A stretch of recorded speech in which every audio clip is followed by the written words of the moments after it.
ಓದಲು ಕಲಿಯುವೆನು. ಎರಡನೇ ದಿನವೇ ಪೆನ್ನನ್ನು ತೆಗೆದು ಬರೆಯಲು ಕಲಿಯುವೆನು. ಮೂರನೇ ದಿನವೇ ಕೂಡುವ ಕಲಿಯುವ ಗುಣಿಸುವ ಭಾಗಿಸುವ ಲೆಕ್ಕವ ಕಲಿಯುವೆನು. ಲೆಕ್ಕಾಚಾರವ ಕಲಿಯುವೆನು. ಈ ಪ್ರಪಂಚದಲ್ಲಿ ನಂಗೆ ಇಷ್ಟವಾದ ಕೆಲಸ ಅಂದ್ರೆ ಏನ್ ಗೊತ್ತಾ? ತಿನ್ನೋದು, ಕುಡಿಯೋದು, ಚೌಕಿ ಮಾಡೋದು. ನೋಡಪ್ಪ, ಹುಡುಗರು ಹತ್ರ ವ್ಯವಹಾರ ಮಾಡಿದ್ರೆ ನಮ್ಮಪ್ಪ ಬೈತಾನೆ ಕಣ.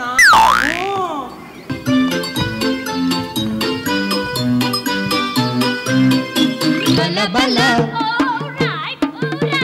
ನೇರ ಹೋಗು, ಸ್ವಲ್ಪ ನಿಲ್ಲು, ಉಸಿರು ತಗೋ, ಒಮ್ಮೆ ನಗಿ,